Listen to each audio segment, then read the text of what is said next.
Everybody, update on the Israeli strike. Okay. If I... Hi, Charlie. Everybody. Hi, Charlie. I'm Nala Ray. It's so nice to be here today. So I was one of OnlyFans' top models for the last 5 years. And I got saved, and I radically gave my life to the Lord and gave that life up. Praise the Lord. So I want to know, would you support a ban on porn in America, and what would you do to make that happen?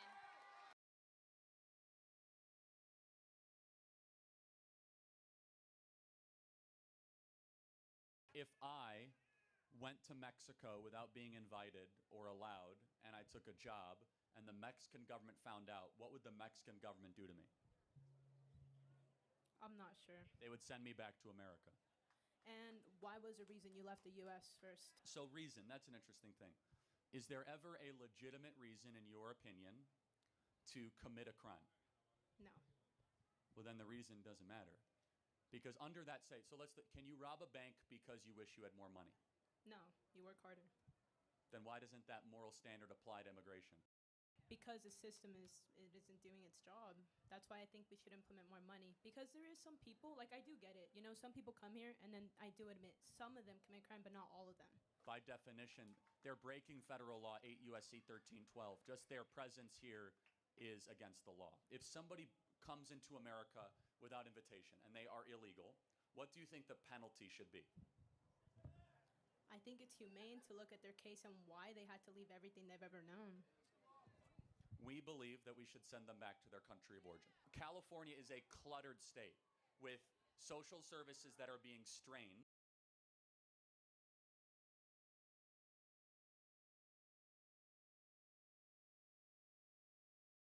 Males. Hi, Charlie. I'm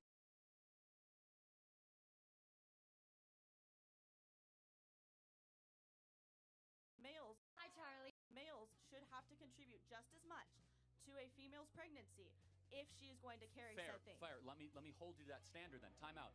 Therefore, if a woman is going to have an abortion, is it 50% the man's decision? If we hold males to this responsibility, I believe that they should, at least be able to, have a say. But that is my personal opinion. Or 20%? In the end, it is a female's body. If your contention is that men should be held more accountable for impregnating women, yeah, of course, the law already reflects a lot of that. That's why child support decisions go 99%.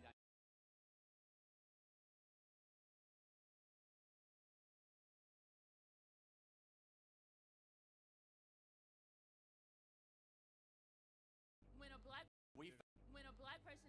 black person is murdered by police or at the hands of police, the gun, bullet that came from a police officer's registered gun. Which happens on average, how many times a year would you say? A black person killed by police? Washington Post's own database, left wing, 10 black individuals a year. So here's my contention. So you have a population that dads are not around, that is very, very murderous per population capita, that is very violent, more likely to be involved in gangs. And we, as conservatives look at that and we say, wait a second, the problem is within the community. The problem is not the government. The problem is not the culture. The problem is not the history. Instead, really what needs to happen is black leadership, black pastors, and black dads need to go into the black community and say, we're better than this. When a black person is murdered by... Outside of heart disease and all that, what is the #1 killer of black people in America? I know about diabetes, but... Fellow, can you be racist against Asians? Yes. I don't think that behind this presidency, I don't think that this country is headed towards a bright...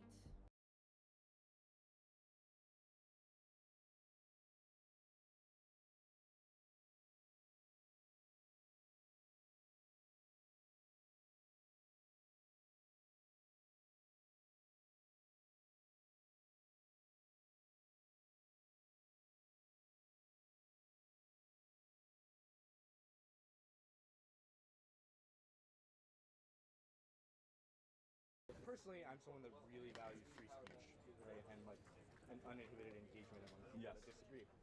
And it's really unsettling to me that you have this website, ProfessorWatchlist.org, right? Yep. That basically tells conservative students that, hey, these professors are very liberal, and you should avoid them. It doesn't say avoid them. The official statement I read said that Just to expose. Okay, fine, expose. But even in that, I feel like that colors thought, so that it really teaches conservative people Do that you think when a professor says something like the hurricane victims of Houston deserve to die because they supported Trump, do you think that professor should be called out for that? I think, yes, it's important to call them out, but I don't think So that's what our project does. Oh, I understand what you're intending to do, right? But how it's received is it something where it's really, you're coloring their speech to where it's not free speech. No, but you're we're not telling them saying what to do it's beforehand. not Professor Blacklist or Professor Hitlist. But we're not saying they should shut up or be fired. But for example, so this one professor, I think his name was Alberto Ponce. Okay. I was reading the list and it said that he was basically he was saying these things, and he was saying that, oh, the Constitution is a white man's Constitution. Yeah, it's a quite radical sentiment. Sure, it's a radical sentiment, but it's protected by the First Amendment. No doubt. It's something you and I will agree on, right? Yeah, he has a right to say it. Right. But also, my opinion would be we as conservatives need to signal where that radical ideology is present. And I don't understand, these professors, we're not misquoting them. Yeah. No, I understand all this that. stuff is, we're just making but them would more you agree famous. that it's taken out of context, though? But that's not my fault if someone takes something out of context. But so if I says your providing sweatshirt is red, it's not anyone's fault except the interpreters. Sure, but you're providing this platform for people to spread this misinformation. Not necessarily. You don't think it's a platform where people can spread misinformation? You can say the same thing about the internet or Twitter or Facebook. It's not incumbent on the person who creates the platform to be responsible for how people interpret it. Of course, but a lot of times when there are people kind of discussing this thing and they hold a similar view, then it creates something that's akin to blacklist. At least that's how I feel. Okay. That it's a lot like, the sentiment reminds me of something like McCarthyism back. So creating this list of people. Well, okay. So first of all, McCarthy never published his list. Sure. So we have a list and we're very public about it.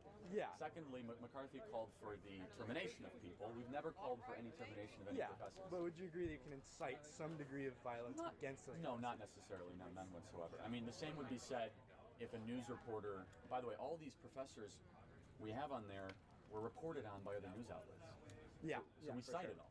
Yeah, I understand. So why not be mad at Huffington Post for all their articles they read about? I guess my main question to you is basically with all this, right? Mm-hmm. My feeling is that it inhibits this free engagement because it tells people beforehand that, hey, this is what that person believes. I would disagree. I think it encourages more speech. Let me ask. All right. So my question is, how can you guarantee that this is not going to inhibit free speech? You can never guarantee it, but we're using our right to free speech to encourage more speech. Are you encouraging more speech, or are you silencing that speech? How are we silencing it? You're silencing it in the sense that you're telling students that, hey, this person has this preconceived notion, right? So you're giving students this idea that, hey, this professor thinks these things, he believes these things. So then when they take that class, they're not going to go into it with this open mind, being these free thinkers. They're going to go into it thinking, hey, this professor has this ideal. I should know that when I But what's wrong with that? I think the thing that's wrong with that is maybe they're more aware. That's literally antithetical to free speech, would you say? No, it's not. I think it's important to engage with someone and rationalize their ideas, of course, instead of viewing them beforehand. So when a professor says something like the hurricane comment, which is a real something the United States press said, or from University of Houston, or when the Georgetown law professor a couple weeks ago said, we want Brett Kavanaugh's family to die, they should be made famous when they say stuff like that. I don't think they should be made famous, though, because then you're inciting violence against them. How are you inciting violence? You're inciting this negative sentiment. It's like saying a newspaper incites violence when they cover anything. But would you agree with me in saying there's a significant difference between a newspaper that's a public outlet and something like TPUSA and something like this, where you have a bunch of like-minded people, right? So I don't know. My feeling is just that it creates this environment where speech is not equal. I appreciate the sentiment. Yeah. You're being so respectful. And I appreciate you coming here. And it was nice talking to you. You too, man. Thank you. Hello. Sorry if I'm not as articulate as I could be. It's weird to see you guys in person. I am kind of interested in the wordplay, specifically Charlie, because I've seen the most of you online, but also Candice. I'm afraid I have nothing to ask, but specifically Charlie. A lot of the wordplay you use, and a lot of the sources that you draw on, like the statistics, you're very good at just ramping off statistics and throwing them into the person that you're arguing. I was wondering, where do you collect your sources, and do you make them easily accessible? Of course. Would you like to name an example that I can cite for you now? I don't question that the things that you're saying are factual. It's more how they are phrased and how they are put to us. So, for example, the thing that you've just said now about abortion, could you quickly remind me so I don't trip over my own Sure, words? I'll do the first one. I say, a celebration of a pregnancy, why do we call that event a baby shower, not a fetus shower? Right, so that in itself sounds like, oh, right, well, that means there's a cultural acceptance of the idea that it's a baby pre-birth. But that's just a linguistic, cultural way. So I call it, I'm pro-choice, for example, but I would still call it a baby shower. That doesn't mean I culturally accept the idea that it's a baby pre-birth. I'm just using a linguistic standard. There's deeper meaning there. Let's play this out. It's fun. So if the individual that has the baby shower decides right after the baby shower to have an abortion, what is that inside of her called? I don't want to do this, if that's all right. I don't want to do abortion. I know, but you see all of a sudden your argument can I use a different up? example if abortion is kicking up too much dust? Say that again. Can I use a different example Sure, of a fact? that's fine, Okay, that's so fine. Perfectly fine. the first thing I saw with you in was your political debate with Hassan. Yeah. That was the first thing I saw of you. And you said, you'll probably still remember it, but it was that the worst 10 cities in America were run by Democrats. Yeah, the poorest, most murderous. Yeah. Right. So I looked it up because I wanted to read up on it, and there wasn't a source in the video mirror I'd seen. And that was correct. But it was also correct that of the top 10 cities, most of them were Democrat. And across the board, on average, most cities are Democrat. So the fact that you took it out of the entirety of the fact, which is that most cities are Democrat, the top best cities are Democrat, and the worst cities are Democrat, and you chose to only say that the worst cities are Democrat. Top best cities are Democrat? Well, so he means the most he means the wealthiest. In the same way that, yeah. So the study that I found that mirrored your statistic said that. So cities tend to be more, urban areas tend to be more to the left, just as they are. But when Republican mayors are actually allowed the chance to govern, the results are remarkable. And so let's juxtapose cities versus states, or even if you want to extrapolate what my argument was really talking about. In the laboratory of democracy theory, which we all believe in, which is when certain states are allowed to have juxtaposed policies and contrast against each other, you see huge differences. So the most prosperous, most job-creating, most entrepreneurial states are ones with Republican governors and low-tax, low-regulation type policies. And there is a correlation between the most murderous, the most dangerous, and the most honestly hopeless areas, and Candace grew up in one of them, are almost always dominated by Democrats. But when those Republican policies are actually allowed to be instituted, those communities turn around quite quickly. So. And another one was that you said, I think it was the life expectancy in Cuba was 15 years lower than that in the United States. Yeah, if the government doesn't kill you, right. Right, democide. But I looked it up as well, and I found there was no information on that. And in fact, the Google definition, which draws on, it cites many different studies, and it fills it all in and it pulls it all together, and it chooses the most reasonable response that's backed up by facts and logic.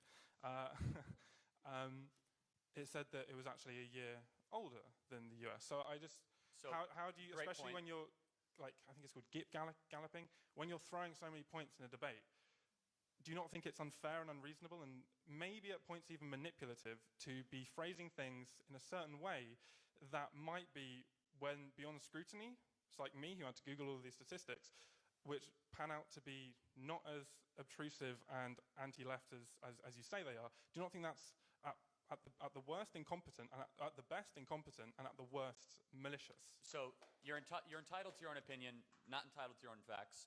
Let's talk about the Cuban one. I reject the own Cuban government's health statistics completely and totally.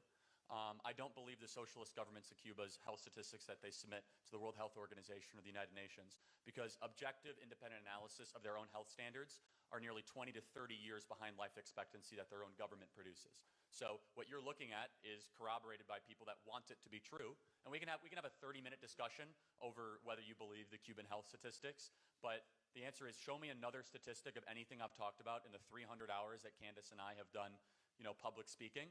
Everything I talk about, everything I do is rooted in years of research and backing and data, and I'm happy to talk about each specific one. I don't want to monopolize the time here, but I reject the premise and the insinuation that somehow I'm being reckless, because facts are not reckless. In fact, it's the basis of why we're here and what we believe.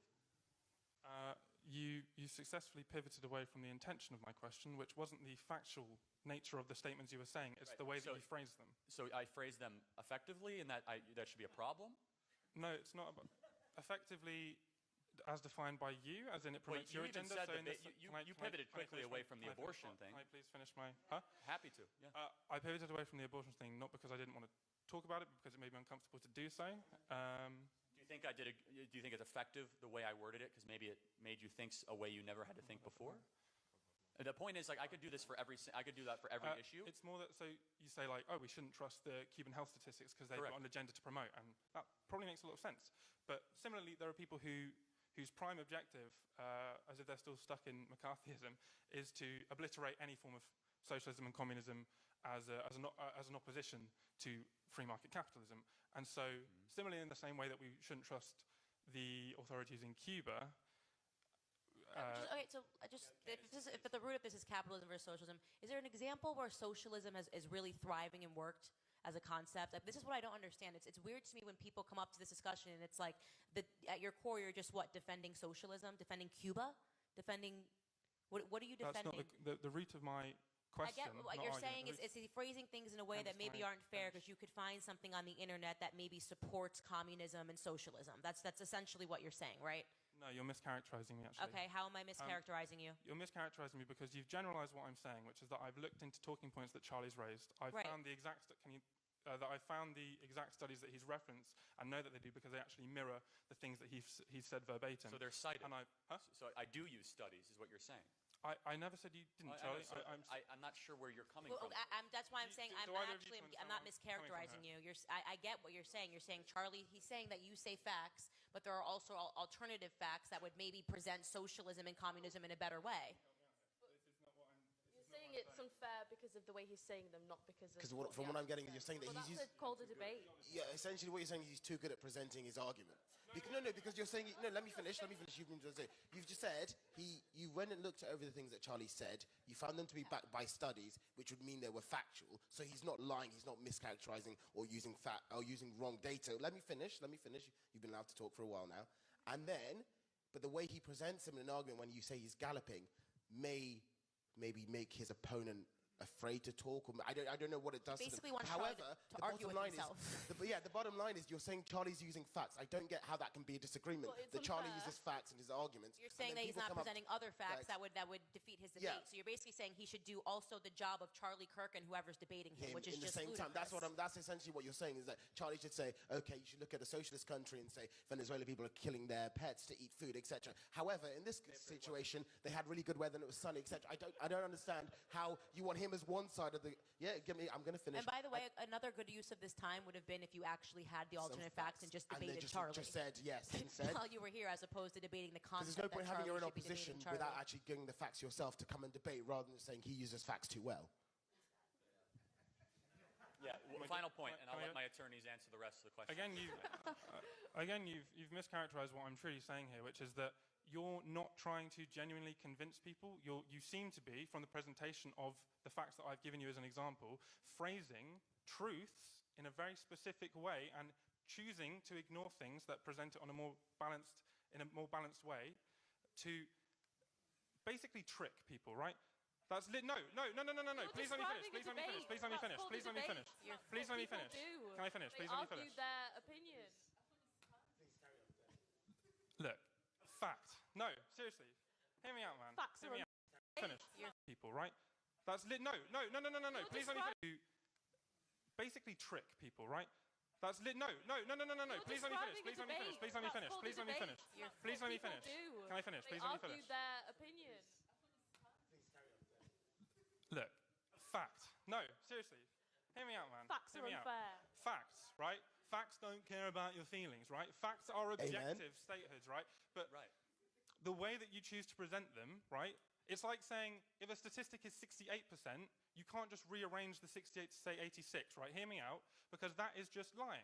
You could rearrange it to say 32, no? You could rearrange it to say 32, the other way around. Those are both factual statements. If you say 68%... Do I need the mic? I can hear me. Oh, sure. The way that you're choosing to... the way that you're choosing to talk about statistics, the things that you're choosing to neglect that present things in a more balanced way, indicates that your objective here isn't to convince people based on the whole truth, but in fact to play off of people's inability to quickly respond by asking for sources. Like, if you provided a source sheet, I'm struggling to articulate this, but it's just, with the example I gave you about the Democrat cities, right? That's a pretty condemning, it's by asking for, in fact, to play off of it isn't to convince people based on the whole truth, but in fact to play off of people's inability to quickly respond by asking for sources. Like, if you provided a source sheet, I'm struggling to articulate this, but it's just, with the example I gave you about the Democrat cities, right? That's a pretty condemning statistic that the worst cities, to summarize, are mostly Democratic. Yeah, but you didn't present the whole statistic, and that was a very purposeful choice. If you look up that study, Charlie's not going to debate himself.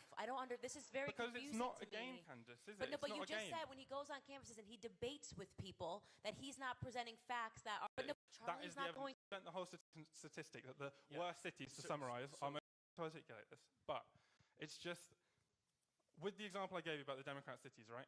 That's a pretty condemning statistic that the worst cities, to summarize, are mostly Democratic. Yeah, but you didn't present the whole statistic, and that was a very purposeful choice. If you look up that study, Charlie's not going to debate himself. This is very because confusing it's not to a game, me. Candace, is But it? no, but you just game. said when he goes on campuses and he debates with people that he's not presenting facts that would try to destroy the fact that he just gave. That's the concept the same of a debate. facts, Candace. I don't see what you're That's not why understanding but here. that's what it's called, a debate. Because it's not about, the point of a debate, if you care about humanity, if you care about improving people's welfare, should be to present objective facts based on independent studies and decide which is what Charlie does, but choosing to neglect the entirety of the factual statement. Okay, I think this is now turning into like a Yelp review of Charlie.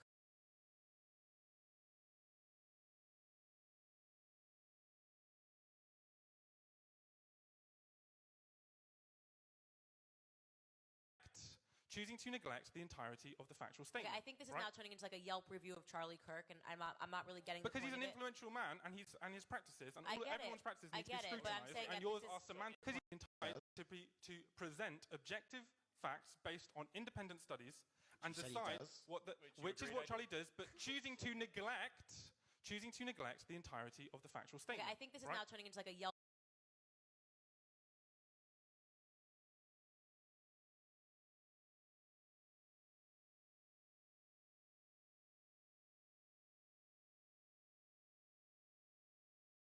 It's called a debate.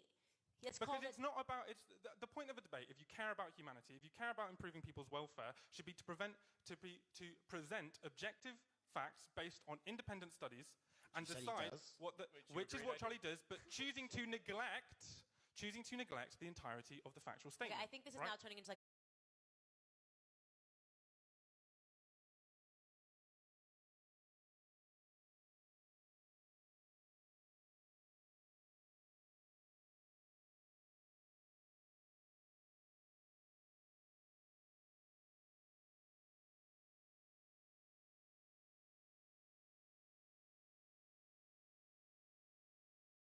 I looked it up because I wanted to read up on it, and there wasn't a source in the video mirror I'd seen, and that was correct. But it was also correct that of the top 10 cities, most of them were Democrat, and across the board, on average, most cities are Democrat.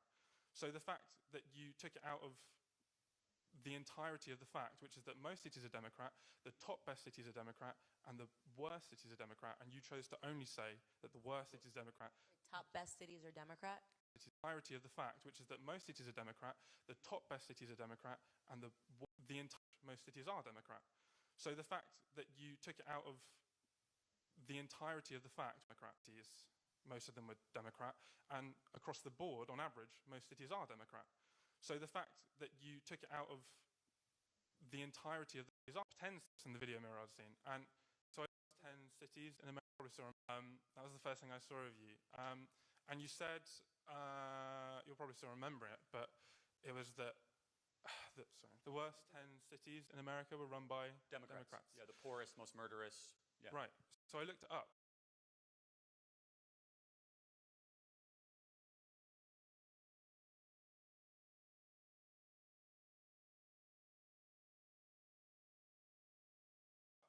Because I wanted to read up on it, and there wasn't a source in the video mirror I'd seen, and that was correct. But it was also correct that of the top 10 cities, most of them were Democrat, and across the board, on average, most cities are Democrat.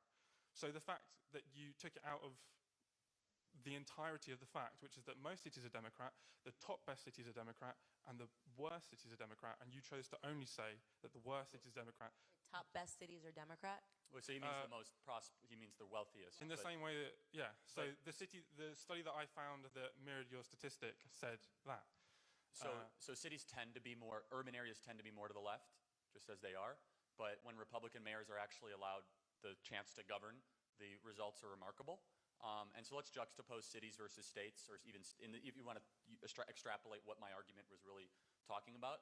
In the laboratory of democracy theory, which we all believe in, which is when certain states are allowed to have juxtaposed policies and contrast against each other, you see huge differences. So the most prosperous, most job-creating, most entrepreneurial states are ones with Republican governors and low-tax, low-regulation type policies. And there is a correlation between the most murderous, the most dangerous, and the most honestly hopeless areas, and Candace grew up in one of them, are almost always dominated by Democrats. But when those Republican policies are actually allowed to be instituted, those communities turn around quite quickly. So, and another one was that you said, I think it was the life expectancy in Cuba. Mm-hmm.